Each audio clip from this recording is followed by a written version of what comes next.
भाजपा नेता अनिल टाइगर के मुख्य आरोपी की गिरफ्तारी और झारखंड में बढ़ते आपराधिक मामलों पर रोकथाम के लिए भाजपा का एक प्रतिनिधिमंडल बीते दिन यानी कि बुधवार को झारखंड के डीजीपी अनुराग गुप्ता से मुलाकात कर ज्ञापन सौंपा गया है। हमारे साथ बातचीत करने के लिए रांची से विधायक सीपी सिंह जी हैं।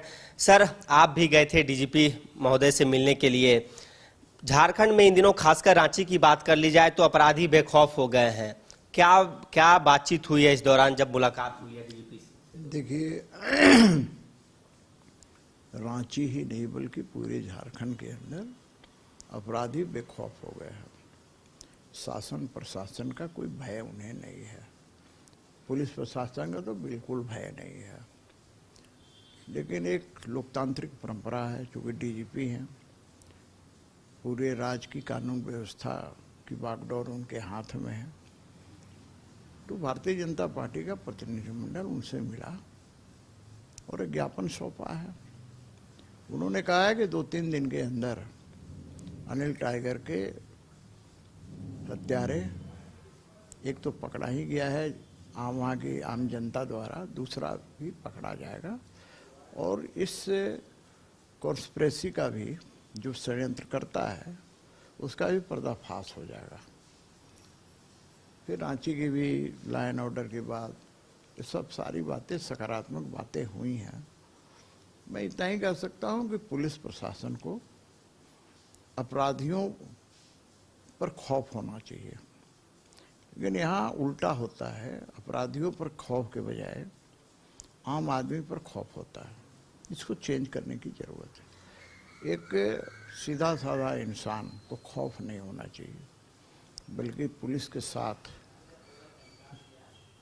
एक अच्छे संबंध की भूमिका होनी चाहिए। लेकिन अपराधियों में इतना खौफ होना चाहिए कि वो अपराध करने से डरें।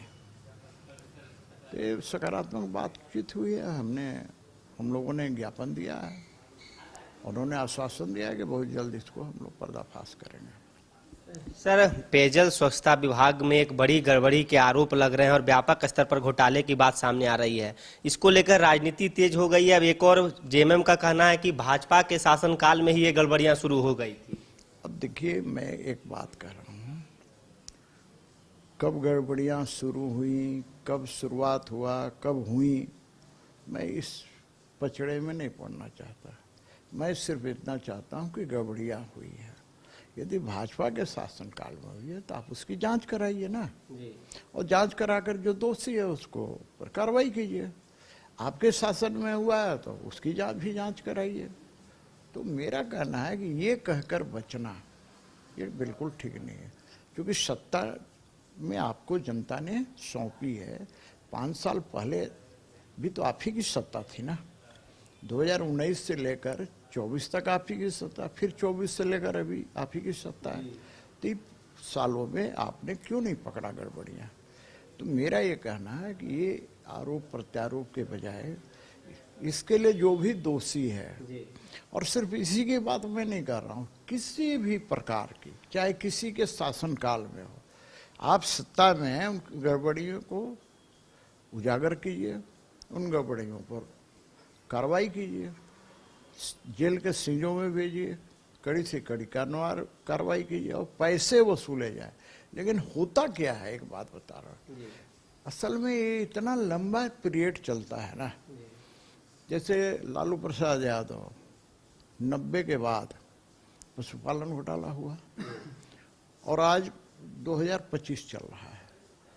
ठीक है, लालू यादव जेल भी गए, सब गए, लेकिन इतना टाइम टेकिंग ये सब होता है।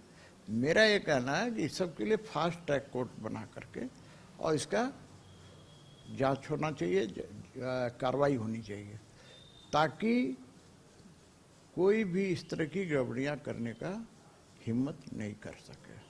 सर, एक अंतिम सवाल रहेगा कि इसी घोटाले में बात यह भी आ रही है कि जो रिटायर कर्मी हैं उनके आईडी से रकम निकाल लिए गए हैं। इस प्रकार के घोटाले हो रहे हैं सर राज्य में। देखिए, राज्य में आईडी से रकम निकाल लिए जा रहे हैं, जिस भी तरह से निकाले जा रहे हैं। मेरा कहना है कि हर तरह के घोटाले घपले तो उसकी जांच तो होनी चाहिए ना।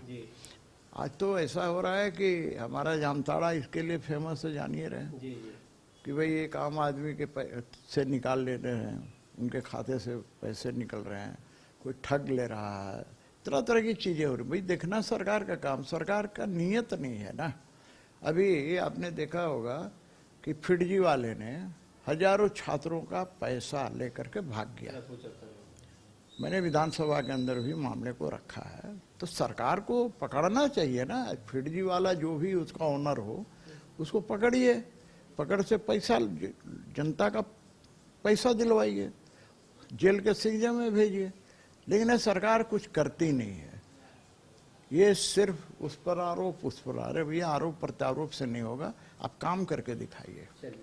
तो ये थे हमारे साथ रांची से भाजपा विधायक सीपी सिंह, जिन्होंने भाजपा नेता की जो हत्या की गई थी बीते कुछ दिनों पहले ही उनके जो मुख्य आरोपी हैं उनकी गिरफ्तारी को लेकर डीजीपी से भी मुलाकात की है। वहीं पेयजल स्वच्छता विभाग की यदि बात की जाए तो जो भी दोषी हैं उन जांच कर उसे जेल के सलाखों के पीछे भेजने की बात कही है। फिलहाल इस खबर में इतना ही। अपने सहयोगी नूतन तिर्की के साथ सौरभ सिंह, न्यूज बाइस्कोप, रांची। गोल जहां 27 वर्षों के सफर में 17,000 से भी अधिक छात्रों ने डॉक्टर एवं इंजीनियर बनकर भरे सफलता की ऊंची उड़ान, जहां साधारण छात्र भी असाधारण सफलता प्राप्त कर बना रहे इतिहास।